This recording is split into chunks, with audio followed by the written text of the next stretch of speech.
다 함께 묵상 기도하심으로 주일 예배를 하나님께 드립니다.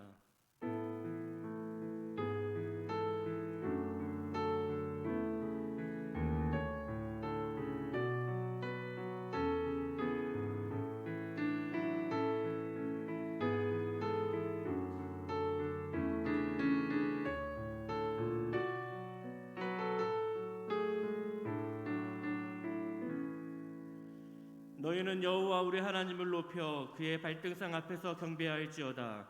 그는 거룩하시도다. 아멘. 우리의 반석이시요 피할 바위가 되시는 하나님, 한 주간도 우리를 지켜주시고 보호해 주신 은혜에 감사를 드립니다. 오늘 함께 모여 예배를 드릴 수 없지만 우리가 있는 곳에서 예배의 자리로 불러주셔서 하나님을 예배합니다. 예배하는 이 시간 주의 날개 아래에서 우리의 영혼이 쉼을 얻게 하시고 하나님의 말씀으로 채워지는 시간이 되게 하옵소서. 예수님의 이름으로 기도합니다. 아멘.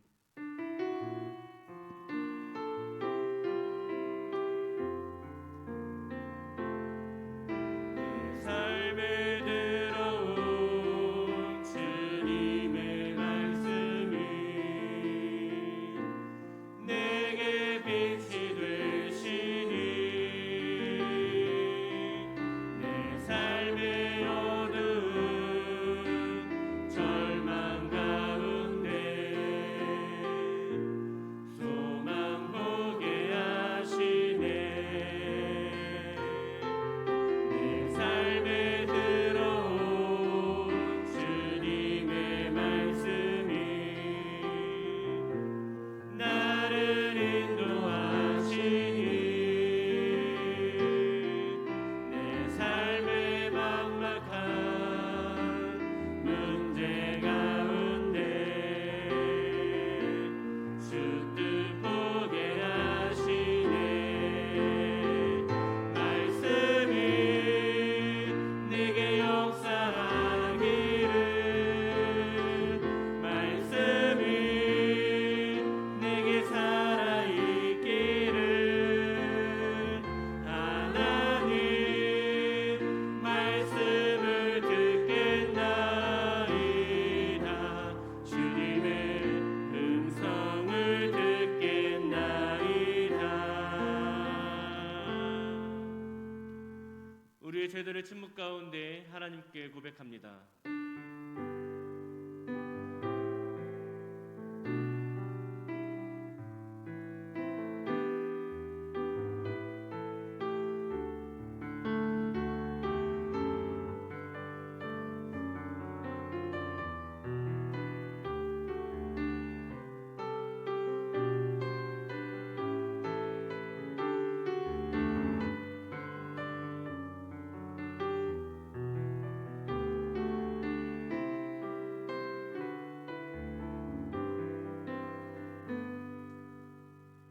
주께서 나의 슬픔이 변하여 내게 춤이 되게 하시며 나의 베옷을 벗기고 기쁨으로 띄우시리라.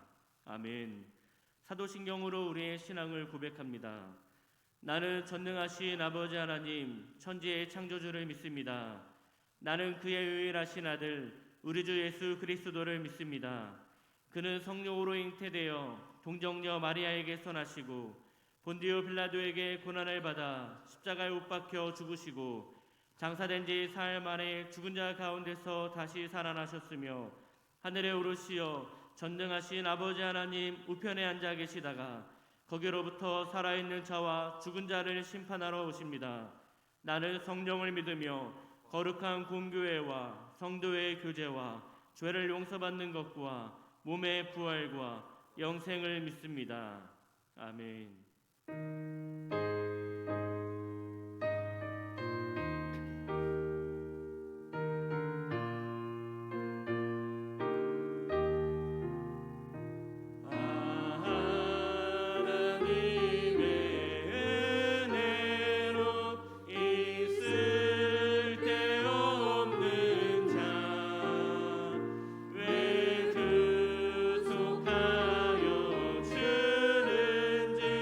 나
오늘 말씀은 창세기 24장 54절에서 67절의 말씀입니다.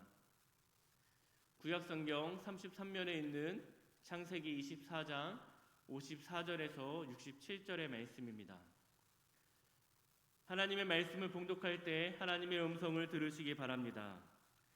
이에 그들 곧 종과 동행자들이 먹고 마시고 유숙하고 아침에 일어나서 그가 이르되 나를 보내어 내 주인에게로 돌아가게 하소서. 리브가의 오라버니와 그의 어머니가 이르되 이 아이로 하여금 며칠 또는 열흘을 우리와 함께 머물게 하라. 그 후에 그가 갈 것이니라. 그 사람이 그들에게 이르되 나를 만류하지 마소서. 여호와께서 내게 형통한 길을 주셨으니 나를 보내어 내 주인에게로 돌아가게 하소서. 그들이 이르되 우리가 소녀를 불러 그에게 물으리라 하고 리브가를 불러 그에게 이르되 내가 이 사람과 함께 가려느냐. 그가 대답하되 가겠나이다. 그들이 그 노예 리브가와 그의 유모와 아브라함의 종과 그 동행자들을 보내며 리브가에게 축복하여 이르되 우리 노인이여 너는 천만인의 어머니가 될지어다. 내 씨로 그 원수의 성문을 얻게 할지어다. 리브가가 일어나 여자 종들과 함께 낙타를 타고 그 사람을 따라가니 그 종이 리브가를 데리고 가니라. 그때 이삭이 부엘라 헤로이에서 왔으니 그가 네게부 지역에 거주하였음이라. 이삭이 저물 때에 들에 나가 묵상하다가 눈을 들어 보매 낙타들이 오는지라. 리브가가 눈을 들어 이삭을 바라보고 낙타에서 내려 종에게 말하되 들에서 배회하다가 우리에게로 마주오는 자가 누구냐. 종이 이르되 이는 내 주인이니이다. 리브가가 너울을 가지고 자기의 얼굴을 가리더라. 종이 그 행한 일을 다 이삭에게 아뢰매 이삭이 리브가를 인도하여 그 어머니 사라의 장막으로 드리고 그를 맞이하여 아내로 삼고 사랑하였으니 이삭이 그의 어머니를 장례한 후에 위로를 얻었더라. 아멘. 아멘. 함께 기도하겠습니다. 하나님, 지금 이 시간 우리와 함께 하셔서 이 말씀을 통하여 믿음의 선택을 하는 그 순간마다 하나님께서 원하시는 바른 선택을 할 수 있는 지혜를 얻게 하여 주시옵소서. 이 시간 성령께서 우리의 생각과 우리의 감정과 우리의 뜻과 우리가 어떤 공간에 있든지 그 공간에 함께 하실 것을 믿으며 예수님 이름으로 감사하며 기도하옵나이다. 아멘. 최근에 읽은 책에서 동서고금 최고의 군사 천재 가운데 한 사람이라는 나폴레옹이 전쟁의 전략을 어떻게 세웠는가 하는 그 전략의 원칙을 다루고 있는 글을 읽어봤습니다. 이 책은 4가지로 이 나폴레옹의 전략을 분석을 합니다. 첫 번째는 정확성입니다. 나폴레옹은 가능한 한 모든 결과를 미리 예측하고 계획하기 위해서 모든 자원들에 대해서 다 분석을 하고 정보를 수집하고 그런 후에 이런 결과가 나올 수도 있고 저런 결과가 나올 수도 있다 하는 그 결과까지 다 준비를 한 후에 전쟁에 임했다는 겁니다. 이게 사실 나폴레옹만 그런 건 아니랍니다. 우리 이순신 장군 같은 경우도 임진왜란 당시에 난중일기를 보면 굉장히 정보의 수집에 관심이 많았다는 걸 쉽게 알 수 있답니다. 정보 관리에 대해서 심지어는 조정의 아주 높은 고위 관리서부터 시작을 해서 포로들 그리고 포로로 끌려갔던 우리 백성들 심지어는 적에게 부역을 하면서 적에게 노동력을 제공했던 어찌 생각하면 우리 정부로 생각하면 배신자들이라고 할 수 있는 그 사람들까지 다 살려두면서 우리 국민이니까 그들을 죽여서는 안 된다. 어쩔 수 없이 하는 것이야. 이렇게 이해해 주면서 그들로부터 정보를 얻어내려고 굉장히 애를 썼다는 겁니다. 심지어 우리가 잘 아는 이 전쟁들의 결과를 이야기를 할 때 난중일기에 참 희한한 내용들이 많이 나옵니다.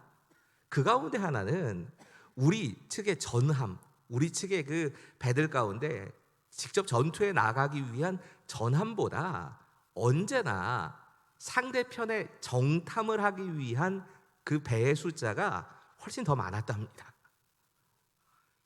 우리 흔히 신에게는 12척밖에는 12척의 배가 남아 있습니다 라고 했던 그 전투, 실제로는 13척이 동원이 됩니다.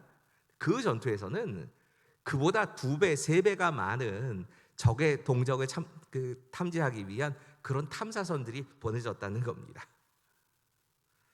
두 번째, 이 나폴레옹의 전략의 특징이 있다면 유연성이랍니다. 이 계획과 목표, 이건 변경돼서는 안 됩니다. 계획과 목표는 우리가 변경할 수가 없습니다. 하지만 상황에 따라서 그때그때 맞는 전술을 사용하는 건 필요합니다. 실현해야 될 목표는 변하지 않지만 이 상황에 따라서 유연하게 대처를 하는 게 필요하다는 겁니다. 여기도 중요한 건 현장에 직접 나가봐야 한다는 겁니다. 그래서 나폴레옹이나 모든 군사적으로 이 천재라고 불렸던 이 사람들은 현장의 중요성을 생각하고 직접 현장에 나가서 눈으로 보고 파악을 하려고 했다는 겁니다. 모든 문제에 답이 있고 더 나아가서 그 답은 현장에 있다. 이것이 나폴레옹이 생각했던 제일 중요한 원칙이었답니다. 그래서 참 희한한 표현을 사용하는데 이런 표현을 쓰더라고요. 불가능한 승리를 추구하는 것이 아니라 주어진 환경을 최대한 활용을 해서 승리했다. 이게 나폴레옹의 전략의 가장 큰 특징이었답니다. 세 번째 특징은 신속성입니다. 당연하지요. 목표를 달성하기 위해서 가능한 한 주어진 기회를 놓치지 않고 그때 전력을 투입하고 그래야 승리할 수 있는 거니까. 더구나 전쟁이니까 이건 당연한 겁니다. 전쟁의 상황에선 적이 대비하기 이전에 적을 공격해야 되는 게 당연히 승리할 수 있는 그 이유가 됩니다. 마지막 또 하나의 특징이 냉정함이라고 얘기를 합니다. 이 좋은 상황이든지 나쁜 상황이든지 냉정함을 잃지 않아야 나쁜 상황이면 덜 패배할 수 있고 그냥 전력을 온전히 유지하면서 패배할 수 있고 또 좋은 상황이라면 그 냉정함을 잘 유지해야 적절하게 승리할 수 있다라는 겁니다. 이 나폴레옹의 마지막 실제적으로 그가 그 패퇴의 길로 들어서게 되어지는 전투가 워털루 전투라고 얘기를 하는데 이 워털루 전투에서는 나폴레옹을 철저하게 연구했던 실제로는 이 자기가 나폴레옹에게 배웠다. 내 스승은 나폴레옹이다라고 불렸던 웰링턴 공작이 나폴레옹의 전략 전술을 잘 분석하고 냉정하게 판단을 했고 이 냉정함이 부족해서 나폴레옹이 패퇴했다. 이렇게 글을 써둔 걸 봤습니다.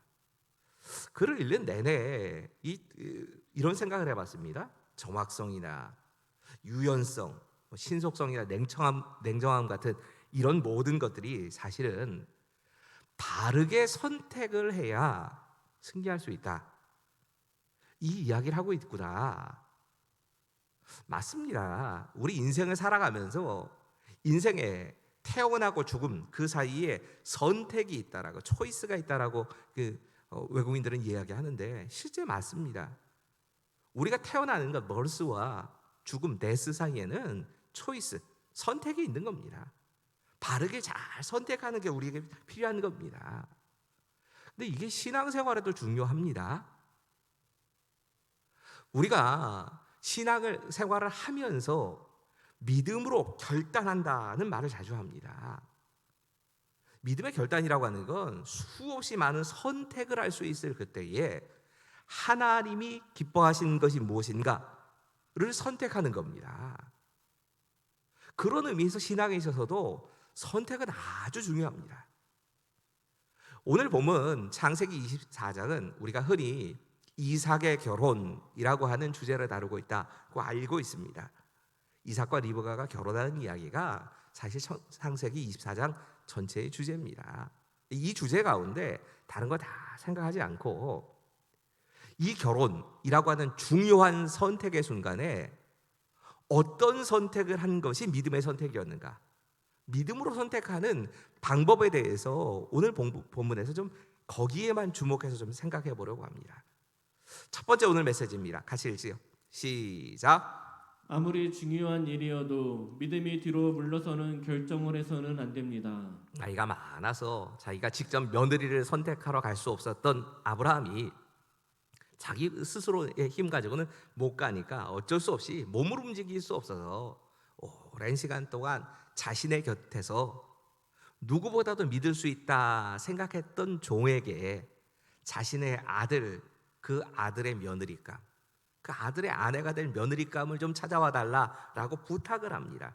아마도 많은 경우에 이 사람이 그 아브라함의 종인 엘리에셀이 아니었겠느냐 추측을 합니다. 24장에는 엘리에셀이라는 말은 없습니다. 엘리에셀일 것이다 추측을 할 뿐입니다. 근데 어떻든 분명한 건 오랜 시간 함께 있으면서 아브라함이 이 사람을 믿을 수 있어 라고 생각한 사람, 또 오랜 시간 동안 함께 있다 보니까 아브라함이 아마 아브라함이라면 이렇게 결정할 거야 라고 하는 걸 제일 잘 알고 있던 사람, 그 사람에게 내 아들의 아내감을 좀 찾아와 달라라고 부탁을 하게 된 겁니다. 그러면서 아브라함이 이렇게 얘기를 합니다.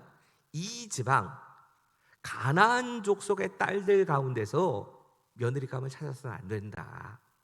반드시 내 족속, 내 친척들이 살고 있는 그곳에 가서 내 고향 족속에게서 내 아들 이삭의 아내감을 찾아와야 돼. 이렇게 부탁을 하는 겁니다.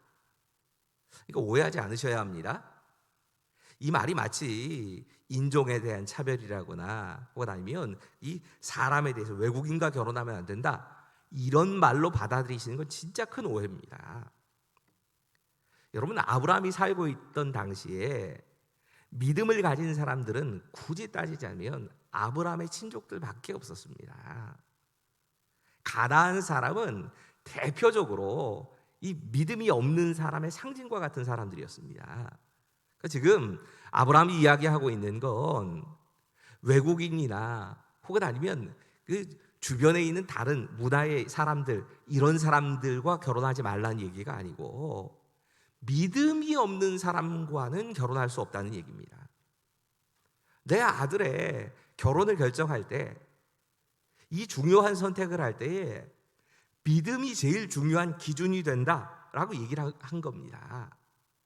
그때 아브라함을 누구보다 잘 알고 있었던 이 종이 아브라함에게 또 한 가지 질문을 하게 됩니다. 좋은 며느리감을 찾기는 찾았는데 만약에 당신이 살고 있던 그곳에 가서 같은 믿음을 가진 그 좋은 며느리감 찾긴 찾았는데 그 여자가 따라오지 않겠다고 하면 어떻게 할까요?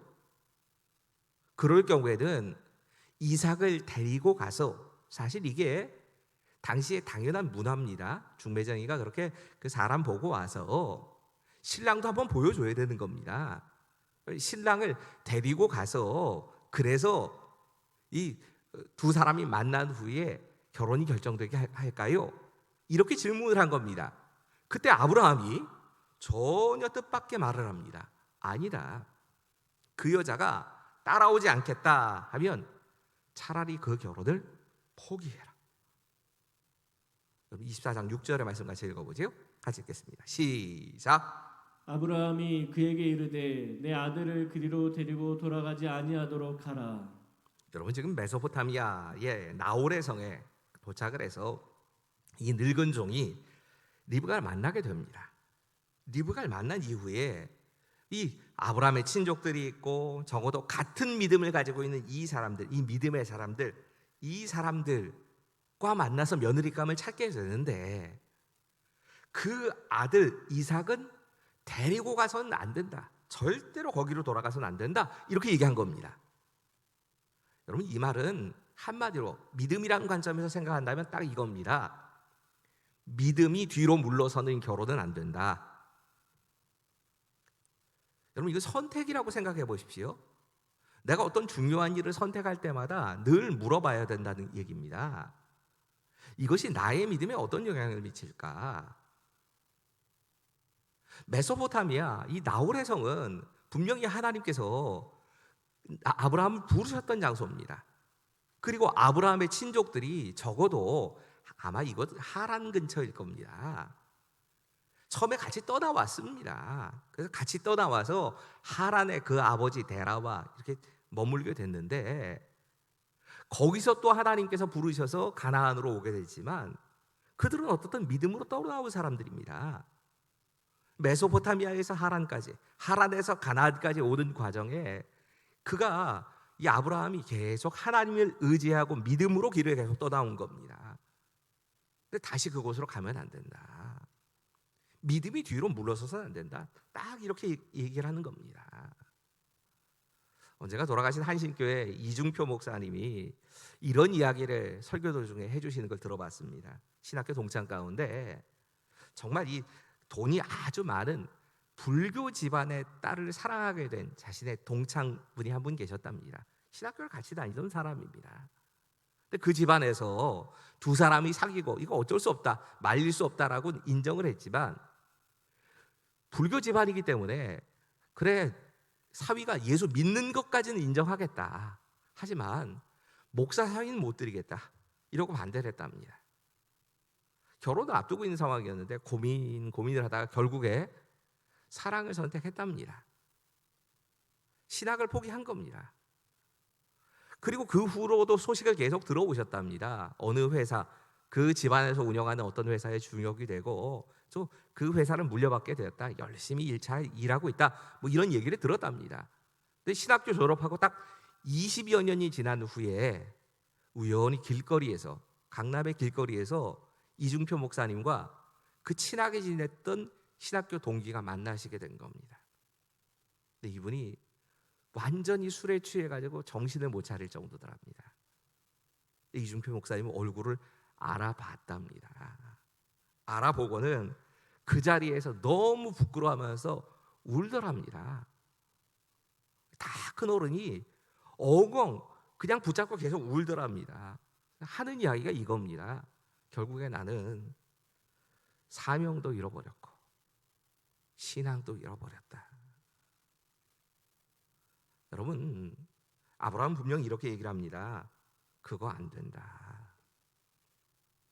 믿음이 손해보는 결정, 그 결정을 내려서는 안 된다.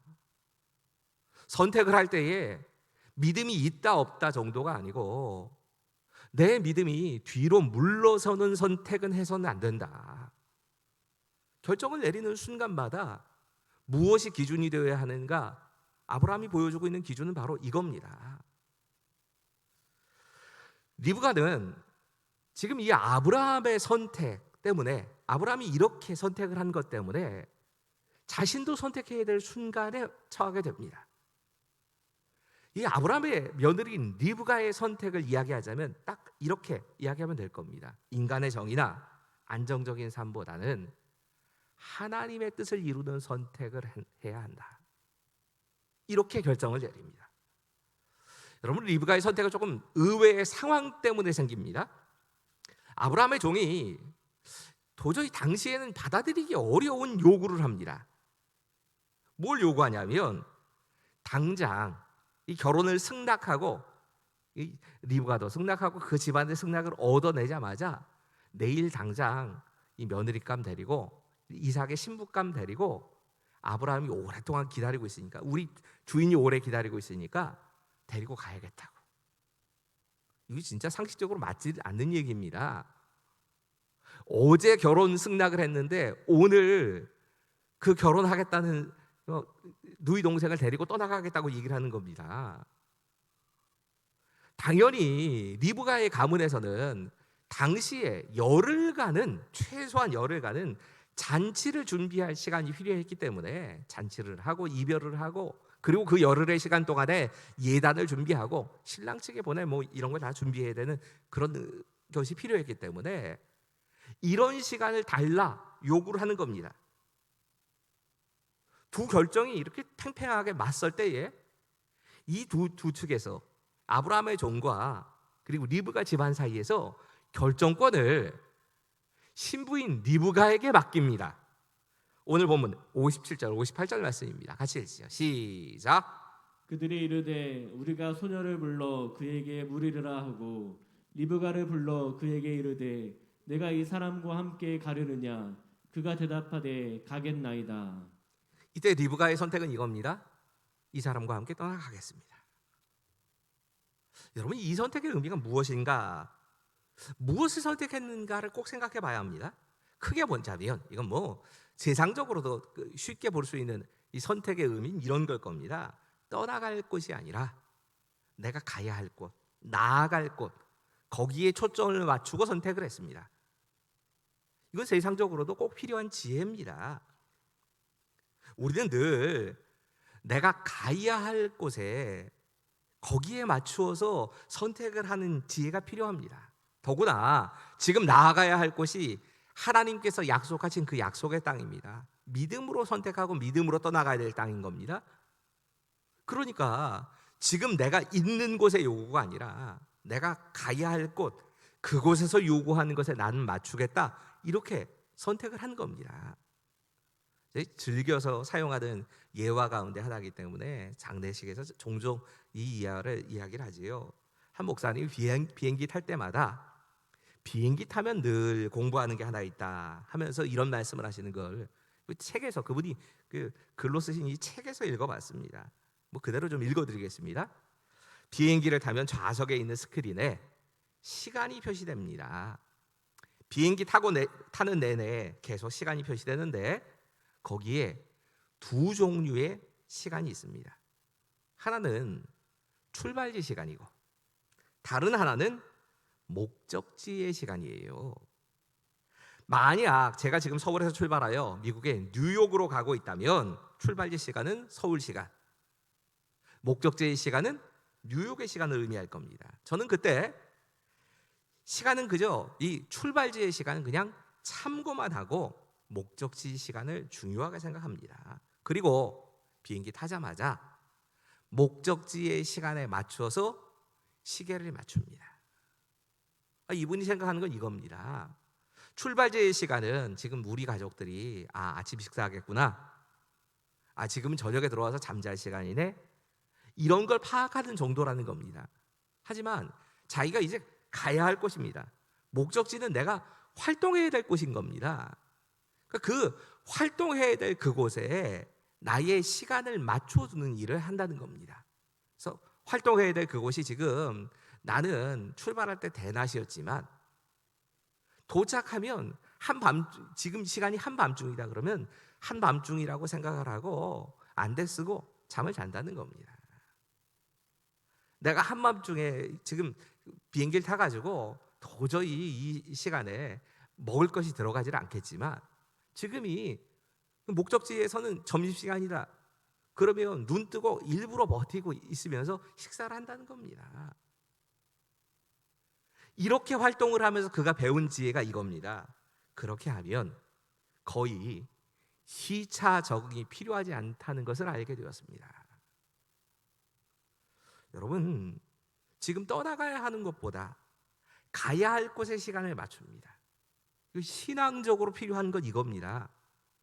우리는 지금 이미 떠나왔습니다. 우리는 가야 할 곳을 향해서 떠나가고 있는 나그네인 겁니다.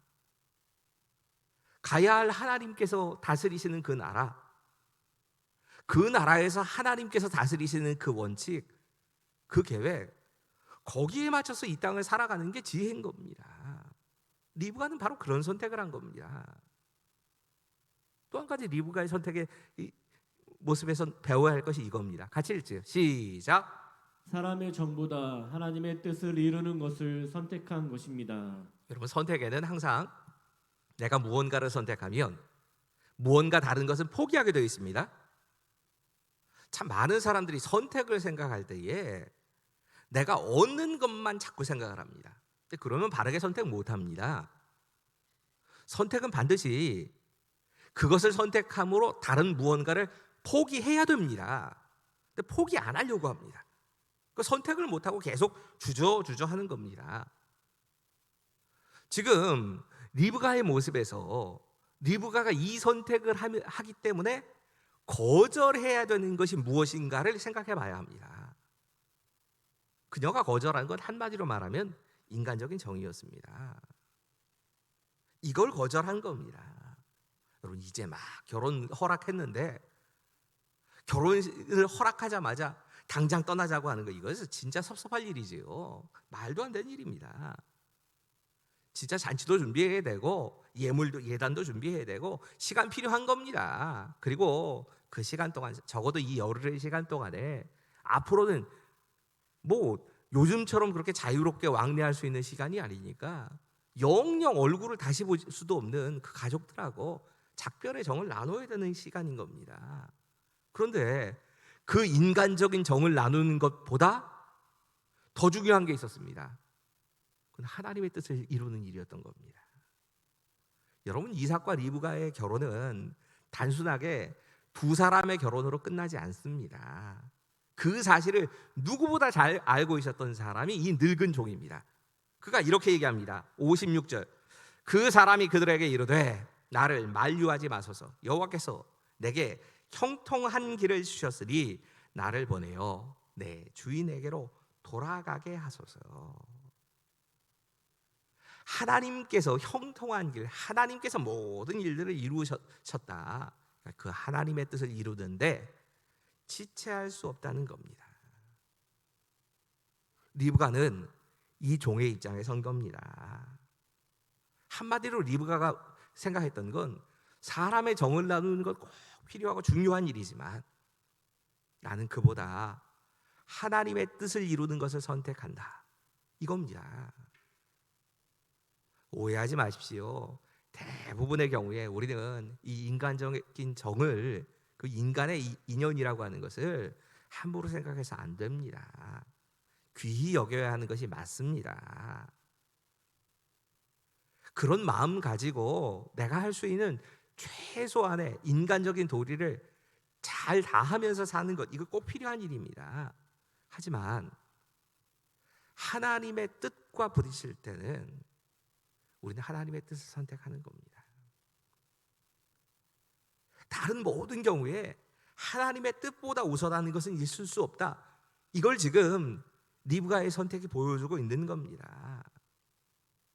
또 한 가지 리브가의 선택에서 우리가 봐야 될 것은 이겁니다. 같이 한번 읽지요. 시작. 안정보다 믿음으로 모험하는 것을 선택했다는 점입니다. 여러분, 이 열흘의 준비 기간이 단지 신랑 측에 예물을 보내고 또 석별의 정을 나누는 시간만이 아닙니다. 또 한 가지 의미가 있습니다. 그건 적어도 며칠이 될지, 이게 열흘이 될지 20일이 될지 한 달이 될지도 모르는 여행을 준비하는 그런 기간입니다.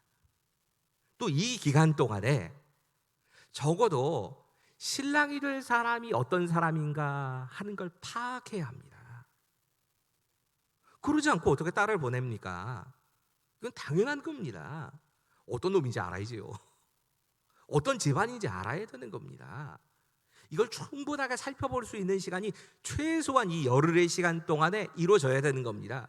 아직 신랑 안 왔으니까 만약이라도 도저히 이 기간 동안 그 신랑이 정말 도저히 같이 할 수 없는 사람이다 생각하면 파혼하면 됩니다. 근데 이런 적어도 신랑에 대해서 알아봐야 될 시간, 한 달 이상이 아마도 낙타를 타고 이 사막 여행을 해야 될 텐데 그 준비하는 시간, 이거 하나도 준비하지 못하고 그냥 출발을 해야 된다는 얘기입니다. 여러분, 지금 이건 안정적인 삶을 포기하고 출발했다는 얘기입니다. 그 사람이 누군지 알아봐야 나하고 함께 살 수 있는 사람인지 정보도 알아보고 꼭 필요한 거 다 하는 겁니다. 내가 여행을 하려고 하면 최소한 여행에 대한 준비들을 다 해가지고 가야 되는 게 맞습니다. 사람 누구나 이런 안정적인 삶을 추구합니다. 그리고 잘못된 거 아닙니다. 우리가 우리의 미래에 대해서 준비하고 그 준비된 미래에 대해서 잘 계획하고 살아가는 것, 이거 좋은 거 맞습니다. 하지만 때로는 하나님께서 우리에게 그 모든 거 다 내려놓고 모험을 하게 하실 때가 있습니다. 이건 믿음으로 모험해야 될 때가 우리 인생의 어느 순간인가 옵니다. 그때 우리가 무엇을 선택하는가, 이걸 지금 리브가가 보여준 겁니다. 안정감이 아닙니다. 믿음을 선택하는 겁니다. 나의 인간적인 정이 아닙니다. 그보다 훨씬 중요한 게 하나님의 뜻이 이루어지는 것이었던 겁니다. 이 길을 선택한 겁니다. 또 한 사람 선택하는 사람의 모습을 우리가 주목해 봐야 합니다. 그건 이삭입니다. 이삭이 보여주고 있는 선택의 모습은 이렇게 얘기할 수 있을 겁니다. 같이 읽겠습니다. 시작. 묵상과 기도로 하나님의 뜻을 기다리는 선택을 해야 합니다. 63절. 이삭이 저물 때에 들에 나가 묵상하다가 눈을 들어보매 낙타들이 오는지라. 아마 이삭의 특징을 이야기하자면, 이삭은 성경에 많은 부분 나오지 않습니다. 이삭은 약간은 조용하고 소심한 사람이었겠구나. 또 이삭의 특징을 나타내주는 또 하나의 모습이 바로 이겁니다. 묵상하는 사람이었습니다. 하나님의 말씀을 묵상하고 기도하는 사람이었다는 겁니다. 이 묵상한다는 말을 우리가 제일 이해하기 쉽게 표현하자면 저는 기도라고 하는 것이 맞다고 생각합니다. 이 기도는 한마디로 말하면 하나님의 뜻을 묻는 기도입니다. 하나님께서 선택하시면 그 하나님의 선택에 내가 따르겠다 하고 내 자신을 하나님께 내 자신의 생각과 내 자신의 감정과 그 모든 것을 죽이는 기도, 하나님께 나를 맞추겠다라고 하는 기도를 지금 하고 있는 겁니다. 그런 하나님과의 교제의 시간을 이삭이 가지고 있다가 리브가를 만나게 된 겁니다. 여러분, 우리가 믿음이 있고 없고를 결정의 순간에 보면 알 수 있을 때가 있습니다. 믿음이 없으면 기도하지 않고 결정합니다. 이게 제일 큰 특징일 겁니다. 기도를 하지 않고 결정할 때 진짜 문제는 뭐냐? 사실은 망하게 될 장소이고 사람인데 그게 좋아 보입니다. 이게 하나님의 뜻을 묻지 않고 우리가 기도하지 않고 결정할 때 나타나는 첫 번째 증상입니다. 여러분, 기도하지 않고 어떤 일을 결정하면 그 결정에 대한 책임은 하나님께 있는 거 아닙니다. 나에게 있는 겁니다. 내가 오롯이 책임을 져야 합니다. 근데 기도는 하지 않고 하나님의 뜻은 묻지 않고 결정대로 내가 다 해놓고 결정은 다 해놓고 나서 꼭 그럽니다. 하나님이 왜 책임져 주시지 않느냐고. 하나님이 참 답답하실 거예요. 너 언제 내 뜻을 묻기는 했냐? 너 지금 그 길을 선택할 때 기도했어? 뭐가 중요한지 너 조금이라도 물어봤냐? 여러분, 우리가 우리의 경험이나 우리의 지식을 가지고 쉽게 결정을 할 수 있습니다. 이거 우리 지식이나 경험을 무시하라는 얘기가 아닙니다. 필요합니다. 어떤 일을 결정할 때에 내가 할 수 있는 최대한의 정보를 잘 활용하고 내 경험을 잘 사용해서 그렇게 결정을 하는 것 필요합니다. 그런데 그리스도인이라면 그것이 전부는 아닙니다. 믿음의 눈을 가지고 선택해야 합니다. 그러려면 당연히 기도해야 합니다. 여러분, 기도 없이 우리가 지금 인생의 중요한 결정, 오늘 같은 경우는 배우자가 되겠지요. 배우자를 선택할 수 있습니다. 그런데 그 사람 학벌도 좋고 인물도 잘생겼고 안정적인 직장이 있고 모든 조건이 다 좋아 보여서 결혼해야 되겠다라고 쉽게 생각을 합니다. 근데 하나님의 뜻은 안 물었습니다. 마치 롯이 소돔과 고모라가 곧 멸망할 땅이라고 하는 것은 생각하지도 못하고 겉모습만 보이는 겁니다. 그리고 덜컥 결혼을 결정합니다. 자녀의 배우자의 문제도 마찬가지입니다. 지금 설교 들으시는 분들 가운데 많은 경우에 중요한 선택, 그 중요한 선택을 할 때에 겉으로 보기에는 다 좋은 것, 교회 다니는데 그 아버지 어머니가 권사님이고 장로님이래. 그렇다고 그 사람이 믿음이 있는가? 그건 아닐 수 있습니다. 저희 집 애들만 봐도 알겠던데요. 목사 아들놈들이지만 저희 애들 믿음이 있다고는 저는 생각 못 하겠습니다. 목사 아들이라고 너무 믿지 마세요. 속지 마세요. 여러분, 우리가 겉모습만 보고 덜컥 선택을 해버리고 하나님께 전혀 기도하지 않고 하나님의 뜻을 생각하지 않고 그냥 결정을 해버릴 때가 있습니다. 이삭은 이제 결혼할 배우자를 위해서 해야 될, 자신이 해야 될 제일 중요한 선택은 내 뜻대로, 내 눈에 보기 좋은 대로 선택하는 게 아니라 하나님의 결정에 따르겠다. 하나님의 생각에 나를 맞추겠다. 그리고 기다리는 겁니다. 여러분, 이 결정의 마지막 결론은 이렇게 결론이 내어집니다. 같이 읽지요. 시작. 내가 믿음으로 선택할 때 하나님은 가장 귀한 것으로 나의 삶을 채워주십니다. 여러분 이렇게 결혼하게 되어진 두 사람에 대해서 잘 생각해 보셔야 합니다. 먼저 이삭은 순종의 아들이었습니다. 우리 바로 이 앞에 이삭이 자신의 목숨을 아버지에게 맡길 만큼 철저한 순종의 사람이었고 믿음의 사람이었다 하는 것을 살펴보게 됩니다. 뿐만 아닙니다. 이 이삭과의 결혼을 통해서 리브가는 믿음의 조상이 되게 됩니다. 믿음의 어머니가 됩니다. 오늘 진짜 축복하는 것처럼 그 리브가의 형제와 그리고 가족들이 축복하는 것처럼 만인의 어머니가 되고 예수님의 조상이 되는 큰 은혜와 복을 누리게 되는 겁니다. 근데 이삭 쪽만 대단한 게 아닙니다. 언젠가 이 청년들과 함께 이 본문을 가지고 묵상하면서 그리스도인의 결혼에 대해서 하나님이 어떤 생각을 갖고 계신지, 그리고 하나님께서 이 만나게 하신 짝인 리브가가 어떤 사람인가 하는 것에 대해서 한동안 설교를 했던 기억이 있습니다. 여러분 창세기 24장에는 이 리브가에 대한 이야기가 꽤 길게 나옵니다. 지금 아브라함의 종이 나홀의 성에 도착한 후에 하나님께 감사의 기도를 드립니다. 하나님 은혜 베푸셔서 저를 여기까지 인도해 주셔서 감사합니다 하는 감사의 기도를 드리고 나서 순적하게 내 주인의 아들, 그 아들의 짝을 빨리 만나게 해주십시오. 이렇게 기도를 드리고 나서 한 가지 조건을 겁니다. 하나님, 만약에라도 지금 하나님께서 이 사람이 내 주인의 아들의 짝이다 라고 사인 한 가지 주시면, 그러면 그 사람이 내 주인의 아들의 짝인 줄 알겠습니다. 그럼 뭐라고 하나님께 조건을 거냐면, 내가 목마르다, 우물가에 도착해서 내가 목마르다라고 얘기를 할 때에 그 소리를 듣고 나를 위해서 물을 길러서 나에게 마시게 할 뿐만 아니라, 여기까지는 할 수 있는 일입니다. 내가 지금 타고 온 낙타, 그 낙타들에게도 물을 길러서 줄 수 있는 여자, 그런 여자라면 하나님께서 내게 허락하신 내 주인의 아들의 짝으로 허락하신 그 주인 며느리감으로 허락하신 그 사람으로 알아듣겠습니다. 이렇게 하고 기도를 한 겁니다. 이게 절대로 이거 쉬운 일이 아닙니다.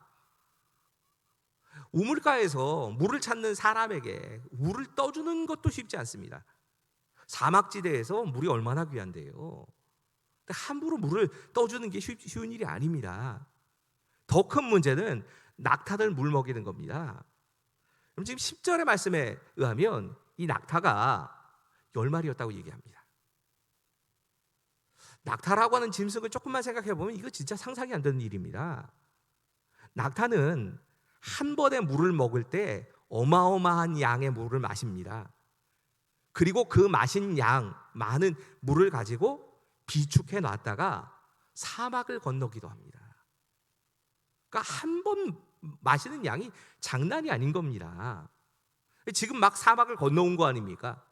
그 사막을 건너온 낙타들에게 10마리에게나 물을 먹이겠다? 더더군다나 우물가입니다. 펌프 아니에요. 펌프만 돼도 물을 그냥 금방 기를 수가 있습니다. 우물에서 물 푼다는 건 우리 상상하기 어렵습니다. 수도꼭지 틀면 물 나오는 때가 아닙니다. 두레박을 내려서 그 물을 퍼다가 사람에게 먹이고 또 이 낙타들에게 10마리에게 다 먹인다. 이 여자가 무슨 너무 건강해가지고 몸 건강 튼튼한 사람, 이런 사람, 물론 그랬기도 했겠지요. 그러지 않았으면 낙타 10마리에게 물 먹이겠다고 못했을 겁니다. 하지만 지금 이 종이 보려고 했던 진짜 중심은 하나 이겁니다. 이 낙타들도 불쌍하고 사람도 불쌍해서 긍휼히 여길 수 있는 마음을 가진 사람. 내가 앞으로 섬겨야 될 여주인이 될 텐데 그 여주인이 적어도 사람에 대해서 긍휼한 마음을 가진 그런 마음을 가진 사람이어야 한다. 아브라함은 신앙을 받지만 지금 이 종은 마음을 보려고 했던 겁니다. 근데 리브가가 그 일을 그냥 눈앞에서 하는 겁니다.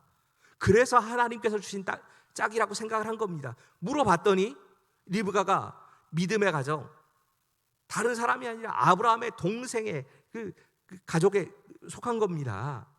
믿음의 가정에서 자란 여자였던 겁니다. 성경이 이 소녀에 대해서 이야기를 하면서 이렇게 표현합니다. 소녀가 심히 아름다웠다.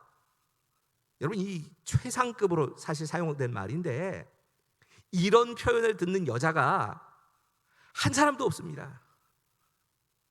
아브라함의 그 아내인 사라도 이런 표현 못 들었고요. 다윗의 아내가 되는, 나중에는 아내가 되어지는 밧세바도 이런 표현을 못 들어봤습니다.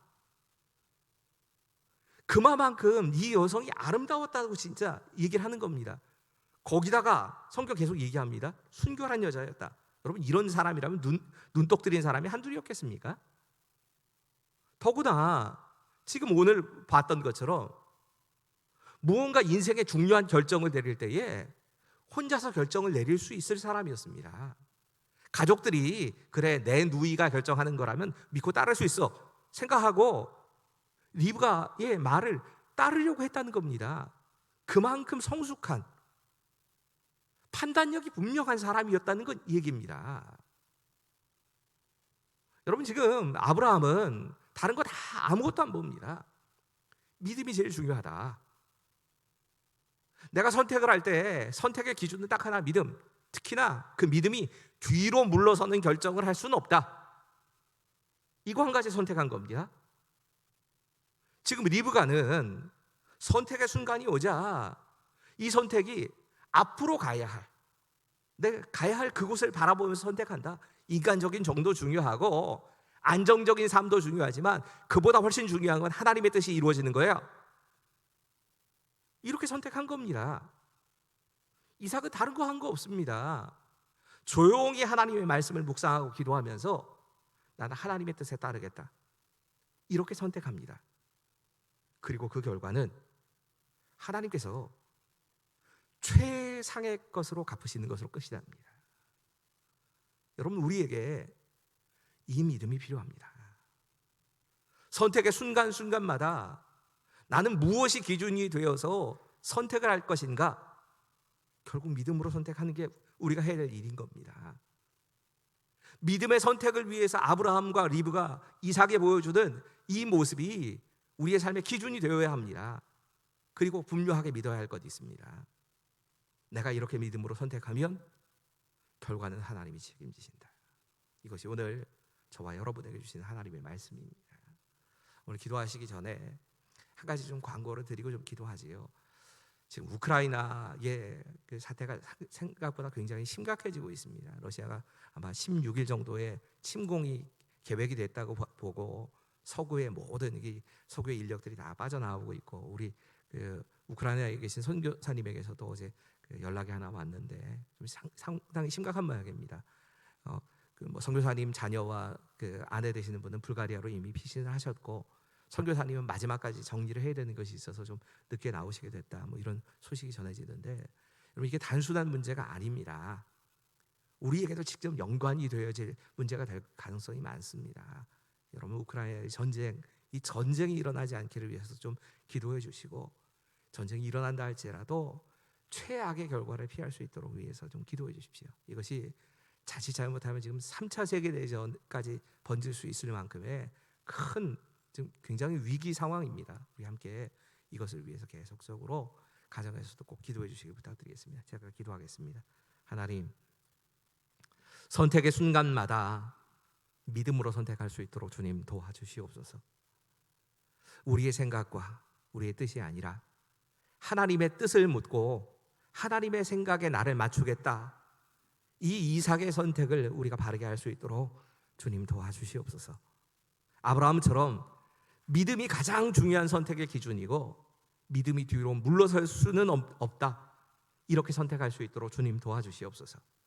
인간적으로 안정감을 누리고 인간적으로 정을 나누는 것 참 귀하고 중요한 일입니다. 하지만 이것이 우리의 선택의 기준이 되지 않게 하시고 그것을 뛰어넘는 하나님의 뜻을 이루는 것이 우리의 기준 되게 하여 주시옵소서.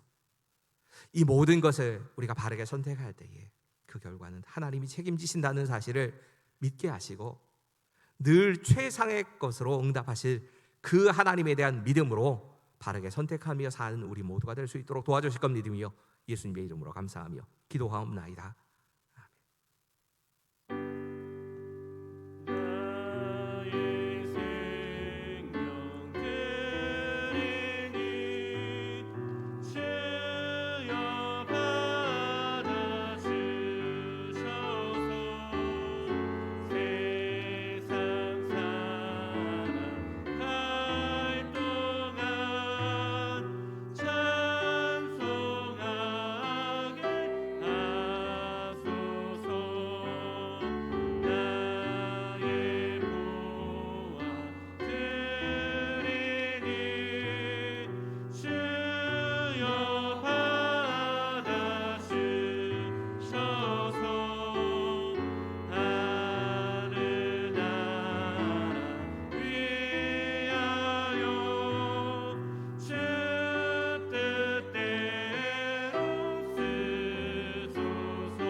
역사의 주인이신 하나님, 그 하나님 앞에 우리의 삶을 맞춰가는 하루하루가 될 수 있도록 주님 도와 주시옵소서.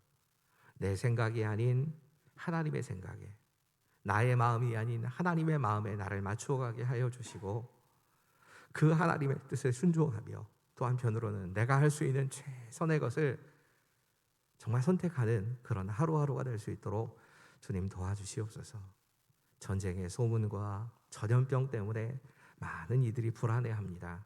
하나님, 이 불안한 마음이 기도가 되게 하여 주시고, 그 기도를 통하여서 하나님께서 하늘의 문을 여시고 하나님의 뜻대로 모든 것들을 이루시는 것을 경험하며 그렇게 살아갈 수 있도록 우리 안에 역사하여 주시옵소서. 여러 모양으로 고통받고 있는 형제 자매들의 아픔을 우리가 함께 돌아보게 하시고, 그들을 통하여서 하나님께서 오히려 하나님의 뜻을 이루시는 것을 믿음의 눈으로 볼 수 있도록 역사하실 것을 믿으며 예수님의 이름으로 감사하며 기도하옵나이다. 아멘. 교회 소식입니다. 예배 안내입니다. 오늘 주일 예배를 포함해서 돌아오는 금요일까지 모든 예배를 온라인 비대면으로 드립니다. 모든 예배는 곤지암교회 유튜브를 통해서 들으실 수 있습니다. 코로나19 예방을 위한 생활 방역 수칙을 계속해서 잘 준수해 주시기를 바랍니다. 온라인 헌금 계좌 안내입니다. 온라인으로 예배를 들으시는 분들은 예물을 화면에 보이시는 계좌로 보내주시면 됩니다. 피택 항정직 교육이 오늘은 모이지 않고 다음 주부터 다시 모입니다. 정기당회가 23일 수요일 수요 기도회 후 4층 회의실에서 있습니다. 방송실에서 함께 섬기실 분을 모집합니다. 문의는 김동수 영상홍보부장님께 해주시기를 바랍니다. 교우동정입니다. 김효숙 집사님의 시모 되시는 고 윤유순 집사님의 장례가 곤지암 농협 장례식장에서 있었습니다. 유족들을 위해서 기도해 주시기를 바랍니다. 이교구 19역 남경훈 집사님, 유지영 집사님 가정 등려하셨습니다. 축하드립니다. 다 함께 2월의 찬양 부르신 후에 담임 목사님 축도로 예배를 마칩니다.